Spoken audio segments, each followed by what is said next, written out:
Kalau kita membaca di dalam kitab Sahih Muslim, ada sebuah hadis Nabi SAW yang menceritakan tentang kisah jassasah. Jassasah itu diambil dari kalimat jasus, mata-mata. Hadis ini dari seorang sahabiah namanya Fatimah binti Qais. Inti ceritanya adalah bahwa diceritakan suatu ketika Nabi SAW tiba-tiba kemudian mengumpulkan manusia. Kemudian Nabi SAW memerintahkan sahabatnya untuk mengumandangkan as-salatu al-jami'ah. As-salatu al-jami'ah. Kalimat as-salatu al-jami'ah itu tidak diucapkan kecuali untuk memanggil karena sebuah perkara yang sangat penting. Makanya biasanya kalimat as-salatul jami'ah itu dikumandangkan sebagai pengganti azan dalam salat gerhana, karena memang gerhana itu menakutkan. Maka ketika kemudian para sahabat mendengar kalimat as-salatul jami'ah, maka seluruh sahabat berdatangan, kemudian berkumpul di masjid Nabi SAW. Maka Nabi pun bertanya kepada para sahabat, atadruna lima jama'tukum, tahukah kalian kenapa aku kumpulkan kalian semua? Maka sahabat mengatakan, Allahu wa rasuluhu a'lam, Allah dan Rasulnya yang tahu. Maka Nabi SAW mengatakan, wallahi ma jama'tukum li ragbatin wala li rahbatin, walakin jama'tukum li anna Tamim ad-Dari kana rajulan nasraniyan faja'a fabaya'a wa aslama wa haddathani hadithan wafaqa alladhi kuntu uhaddithukum an masihid dajjal.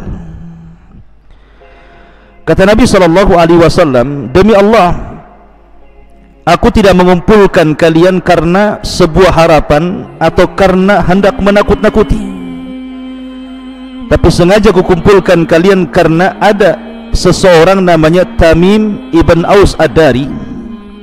Dulu dia seorang Nasrani, lalu dia datang kemudian berbaiat dan masuk Islam. Kemudian dia menceritakan sebuah hadis kepadaku sama seperti hadis yang aku ceritakan kepada kalian tentang Al-Masihid Dajjal. Di sini ada sebuah keanehan. Biasanya Nabi SAW bercerita, kemudian sahabat menukilkan cerita Nabi. Itu umumnya hadis seperti itu. Dari Abu Hurairah radhiyallahu an, dari Nabi SAW, hampir semua hadis seperti itu. Tapi khusus hadis Tamim ibn Aus ad-Dari ini terbalik. Justru Nabi SAW mengambil cerita dari Tamim ibn Aus ad-Dari kemudian diceritakan kepada para sahabat. Jadi di sini ada keanehannya. Nabi mendapatkan cerita dari Tamim ibn Aus ad-Dari, kemudian diceritakan balik kepada para sahabat. Nabi SAW alasannya karena cerita Tamim ibn Aus ad-Dari itu cocok dengan apa yang diceritakan Rasul tentang masalah Dajjal. Kemudian Nabi SAW menceritakan tentang kisah Tamim ibn Aus ad-Dari. Sebagai pengetahuan, Tamim ibn Aus ad-Dari ini, dia adalah Tamim ibn Aus ibn Kharijah dan dinasabkan kepada Ad-Dar, di mana Ad-Dar itu sebuah kabilah dari kabilah-kabilah Lakham, dan dia dikunyah sebagai Abu Ruqayyah karena Ruqayyah itu putrinya, putri Tamim ibn Aus ad-Dari, maka kunyahnya Abu Ruqayyah. Lah Tamim ibn Aus ad-Dari ini walaupun dia masuk Islam telat di mana tahun ke-9 Hijriah, tetapi dia sangat mencintai Al-Quran. Sampai-sampai ketika para ulama menceritakan tentang biografi beliau, di antara sahabat Nabi SAW yang hampir setiap malam menghatamkan Al-Quran selain Utsman bin Affan adalah Tamim ibn Aus Ad-Dari. Jadi kecintaan kepada Quran itu luar biasa Tamim ibn Aus Ad-Dari, walaupun dia dulunya seorang Nasrani, kemudian masuk Islam dan berjumpa dengan Rasul tidak lama, tapi kecintaan kepada Al-Quran luar biasa sehingga dia dikenal sebagai qawaman sawwaman, orang yang suka beribadah baik sholat malam ataupun puasa sunnah. Dan dikenal Tamim bin Aus Ad-Dari ini ibadahnya, sehingga ketika kemudian di zaman Nabi SAW beliau dipuji oleh Nabi SAW, dan salah satu jasa Tamim ibn Aus Ad-Dari ini dialah yang membuat penerangan di masjid Nabi. Karena kepiawaian dia dalam ilmu perkapalan, makanya dia membuat penerangan di masjid Nabi, kemudian membuatkan mimbar untuk Nabi SAW. Itu diantara jasa Tamim ibn Aus Ad-Dari ini. Nah, Tamim ibn Aus Ad-Dari ini menceritakan dalam hadis ini, jadi suatu ketika beliau membawa anak buahnya sebanyak 30 awak kapal. Kemudian tiba-tiba kapal yang ditumpangi dengan 30 awak kapal ini dihempas gelombang yang tidak jelas di lautan mana, sehingga kemudian gumpalan-gumpalan gelombang lautan itu menghempas kapal, sehingga kapal itu kemudian hancur, tetapi Allah takdirkan semua awaknya selamat. Jadi mereka hanya kemudian mengambil serpihan-serpihan kayu kapal yang sudah dihantam ombak itu, kemudian mereka pun menepi sehingga mereka berhasil kemudian singgah di sebuah pulau. Disinilah cerita dimulai, Pulau Dajjal. Ma'asyiral muslimin yang dimuliakan Allah Subhanahu wa taala, ketika kemudian Tamim bin Aus Ad-Dari dan 30 awak kapalnya mereka sampai di sebuah pulau yang tidak jelas pulaunya di mana, karena hadis Nabi SAW tidak menunjukkan di mana pulau ini. Tapi yang jelas bahwa masuklah 30 awak kapal ini, tiba-tiba kemudian mereka berjumpa dengan binatang. Binatang ini aneh. Disebutkan falakiyatuhum dabatun ahlab. Jadi mereka menjumpai dabatun, sebuah atau seekor binatang yang berbulu dari depan sampai ke belakang. Jadi saking lebatnya bulu itu, sampai-sampai la yadruna ma kubuluhu min duburihi, sampai tidak jelas mana kubulnya mana duburnya, saking lebatnya bulu binatang ini. Tiba-tiba kemudian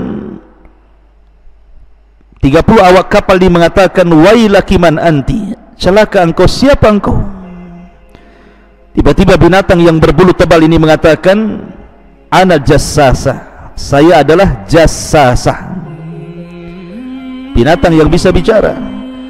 Dan menurut Abdullah bin Abbas radhiyallahu anhuma bahwa nanti di akhir zaman ketika muncul dabatun minal ar, binatang yang keluar dari perut bumi kemudian bisa bicara, beliau mengisyaratkan bahwa yang dimaksud dabatun minal ardi itu adalah jassasa dalam hadis ini. Tapi sekali lagi ini pendapat kurang kuat, tapi ada pendapat yang mengatakan seperti itu. Dan jassasa itu diambil dari kata jasus, mata-mata. Mata-mata siapa? Tentu yang dimaksud di sini mata-mata Dajjal. Karena ketika ditanya wama jassasa, apa itu jassasa? Tiba-tiba kemudian dia mengatakan, ayyuhal qaum intaliqu ila hadar rajuli fid dairi fa innahu ila khabarikum bil ashwaq. Kata jassasa, sudah jangan kau tanya siapa diriku, masuklah kau ke dalam hutan. Di dalam hutan itu ada dair. Dair itu semacam tempat ibadah. Tempat ibadahnya orang-orang Yahudi itu disebut dair. Di situ ada tempat ibadah.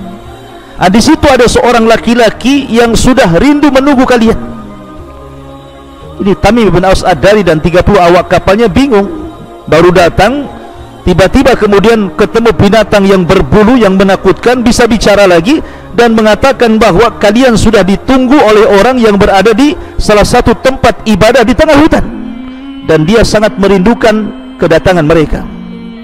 Dengan ketakutannya masuklah Tamim bin Aus Ad-Dari ini dengan 30 awak kapal.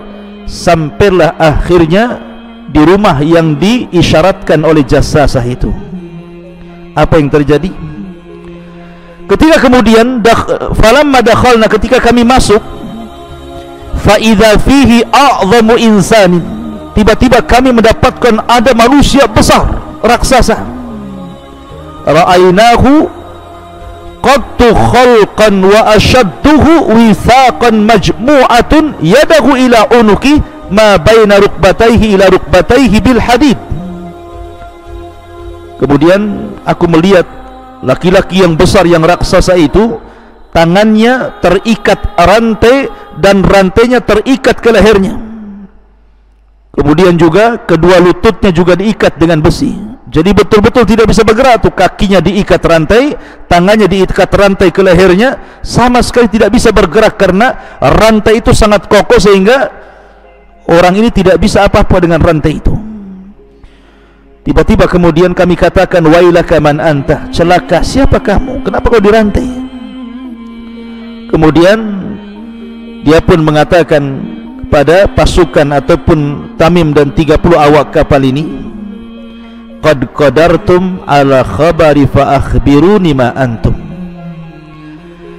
Maka orang ini mengatakan, sungguh telah ditakdirkan kalian sekarang tahu tentang keberadaanku di sini. Sebenarnya kalian dari mana? Maka Tamim bin Aus Ad-Dari dan juga 30 awak kapalnya mengatakan, nahnu unasun minal Arab, kami adalah orang-orang dari Arab. Kemudian diceritakan kisah bagaimana diombang-ambing ombak hingga sampai kemudian di Pulau Dajjal ini. Ma'asyiral muslimin yang dimuliakan Allah Azza wa Jalla, tiba-tiba kemudian orang yang dirantai ini menanyakan kepada Tamim dan 30 awak kapalnya tentang 4 perkara yang akan terjadi sebelum kiamat dibangkitkan. Yang pertama, tiba-tiba orang ini mengatakan, akhbiruni an nakhli baisan, beritahukan kepadaku tentang kurma baisan, kebun kurma baisan. Kemudian kata Tamim ibn Aus Ad-Dari mengatakan, an ayyi sya'niha tastakhbiru, tentang apa yang kau tanyakan kepada kami tentang baisan itu, kebun baisan itu. Maka orang ini mengatakan, as'alukum an nakhliha hal yuthmiru, saya hanya bertanya kepada kalian, apakah pohon-pohon kurma itu masih berbuah? Maka kata Tamim ibn Aus Ad-Dari, ya, masih berbuah. Maka orang ini mengatakan, amma innahu yushiku alla tuthmir, kata orang ini mengatakan, ingat, hampir-hampir kurma-kurma itu akan mengering dan tidak akan berbuah. Sebagai pengetahuan bahwa baisan itu ataupun kebun kurma baisan itu berada di Palestina. Jadi kebun yang berada di Palestina berdekatan dengan Sungai Jalut. Lah biasanya Israel ini menjadikan target serangan itu ke kebun kurma baisan. Jadi Israel itu kalau mengarahkan rudal-rudal mereka, senjata-senjata mereka itu, mereka kemudian mengarahkan rudal-rudal itu, salah satu sasarannya adalah ke kebun kurma baisan. Jadi karena kebun kurma baisan ini sering diserang oleh rudal-rudal Israel, sehingga akhirnya mengakibatkan banyak kurma yang terkena senjata. Akhirnya kurma itu satu persatu mati. Sampai hari ini tidak banyak pohon kurma yang tumbuh di baisan itu. Yang kedua, terjadi kekeringan, sehingga akhirnya kemudian menjadikan kurma-kurma itu mati dan gersang.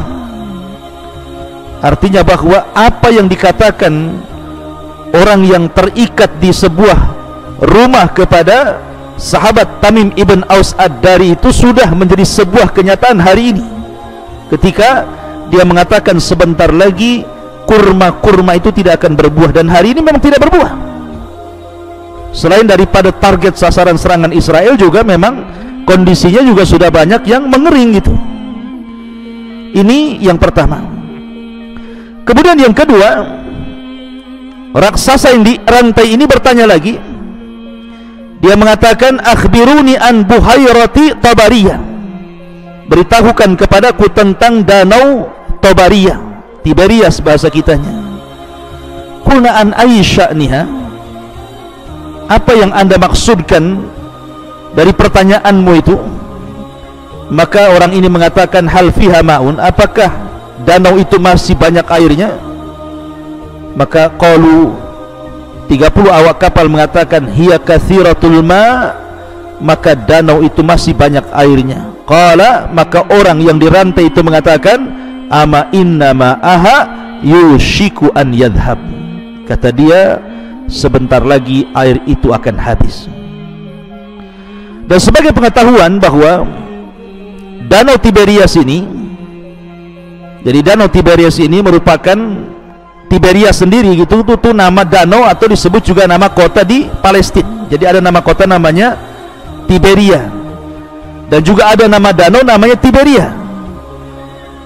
Ada yang mengatakan bahwa letaknya danau ini, ada yang mengatakan di dekat daratan tinggi Golan, di sebelah utara Palestina, di lembah celah besar Yordan yang memisahkan Afrika dan patahan Arab. Sekarang ini kalau kita melihat peta, masuk pada kekuasaan Israel memang. Jadi Israel itu menguasai danau Tiberias ini. Dan danau ini diperkirakan memiliki panjang sekitar 25,5 km dan lebar 12 km. Sehingga kalau ditotalkan itu sekitar 166 meter persegi itu danau itu. Dan ada yang mengatakan bahwa airnya sudah menyusut 2/3, sehingga orang-orang Israel itu sudah khawatir karena menyusutnya danau ini, karena bagaimanapun danau ini digunakan untuk irigasi mereka, untuk kebutuhan sehari-hari mereka.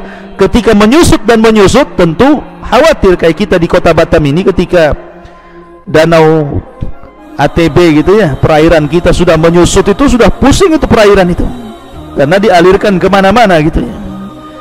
Tetapi dengan menyusutnya ini, berarti apa yang dikatakan orang yang di dalam hutan itu, yang dirantai orang besar itu, mengatakan sebentar lagi hampir kering, ya sudah mulai menjadi sebuah kenyataan, karena danau itu 2/3 sudah mulai menyusut.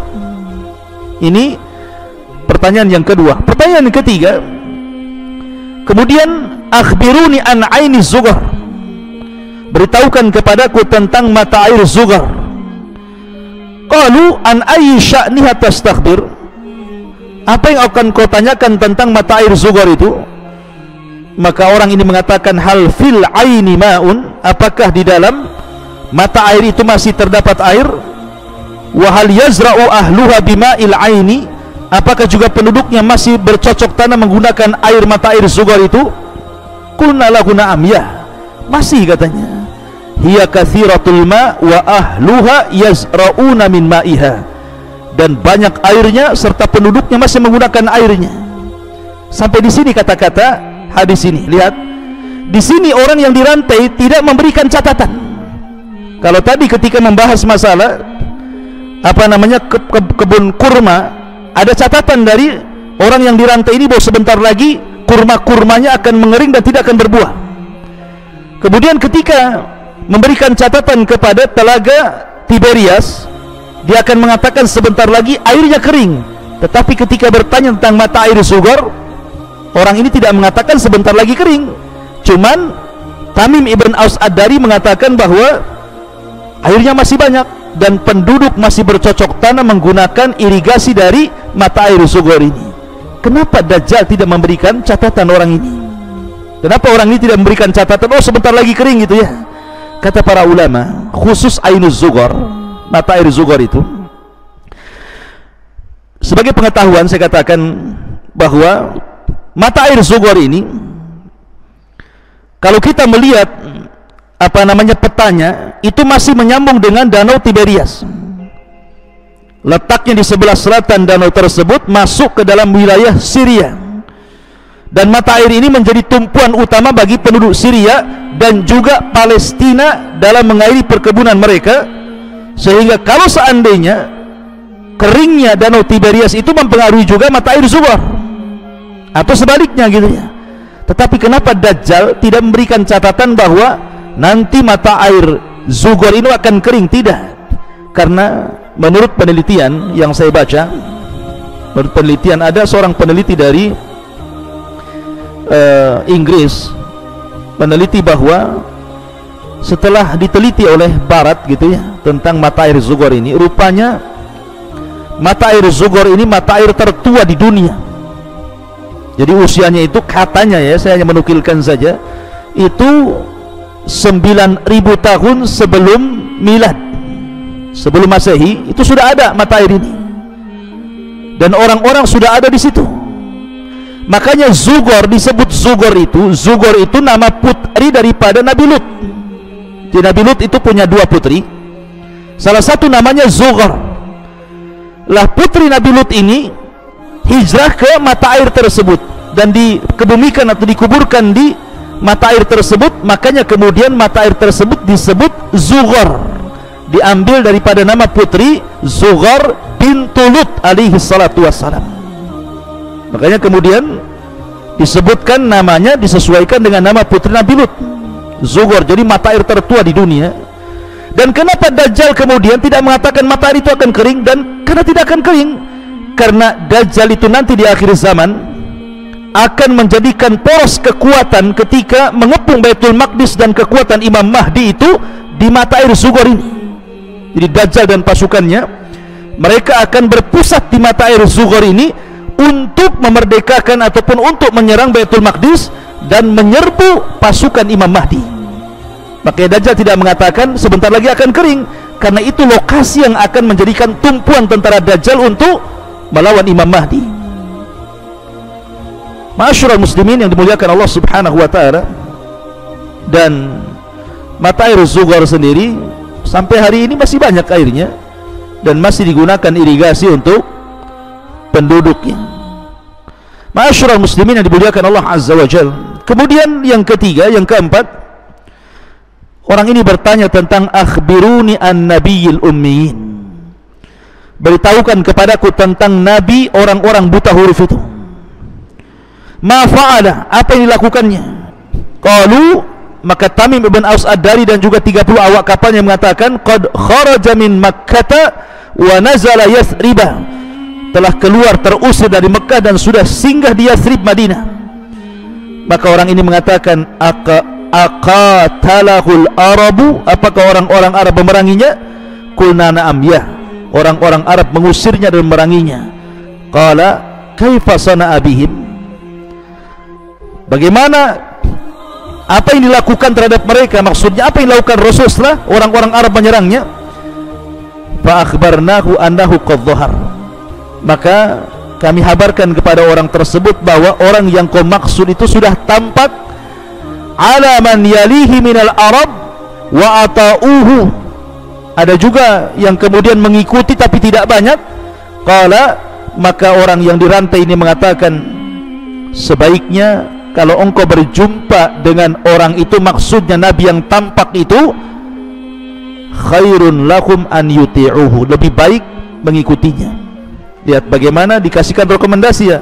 Orang ini saja merekomendasi untuk ikut Nabi, sebaiknya ikut dia, itu dia di atas kebaikan. Kemudian di ujung hadis dia mengatakan, wa inni mukhbirukum anni anal masih ad-dajjal, dan saya akan habarkan kepada kalian, tahukah saya ini siapa? Maka mereka tidak tahu. Maka dia mengatakan, sayalah al-masih ad-dajjal, saya akan keluar di akhir zaman selama 40 hari dan akan keliling dunia kecuali 2 tempat yang tidak bisa kumasuki, Mekah dan Madinah, karena dijaga oleh para malaikat. Maka mendengar hal itu, Nabi SAW langsung memegang tongkatnya, kemudian memukul-mukul ke tanah dan mengatakan, hadhihi tayyibah, hadhihi tayyibah, hadhihi tayyibah. Dia mengatakan sambil memukul-mukul ke tanah, sesungguhnya inilah tayyibah, inilah Thayyibah maksudnya Madinah, karena Madinah itu disebut Madinah at-Thayyibah, negeri yang suci yang baik ya. Maka akhirnya kemudian ketika tahu bahwa di hadapannya adalah Dajjal, disangkanya syaitan, maka Tamim ibn Aus Ad-Dari dan 30 awak kapalnya kemudian keluar dari rumah itu, kemudian lari. Mereka berusaha untuk keluar dari pulau itu, dan akhirnya setelah berhari-hari memikirkan mereka bagaimana caranya membuat kapal kembali, dan setelah kemudian mereka berhasil membuat kapal, mereka pun kembali melakukan perjalanan kembali pulang menuju tempatnya masing-masing. Dan ketika kemudian terjadi gelombang orang-orang yang masuk Islam, maka Tamim ibn Aus Ad-Dari ini kemudian datang dengan rombongan dari kabilahnya menuju Madinah. Maka ketika berjumpa dengan Nabi SAW, dia pun mengislamkan dirinya, kemudian dia pun masuk Islam, dan baik keislamannya, dan mencatat sejarah tentang siapa Tamim ibn Aus Ad-Dari radhiyallahu an. Inilah diantara kisah tentang 30 awak kapal yang terdampar di Pulau Dajjal. Wallahu a'lam bishawab. Mudah-mudahan ada manfaatnya. Subhanaka wa bihamdika asyhadu an la ilaha illa anta astaghfiruka wa atubu ilaik. Allahu ta'ala. Assalamualaikum warahmatullahi wabarakatuh.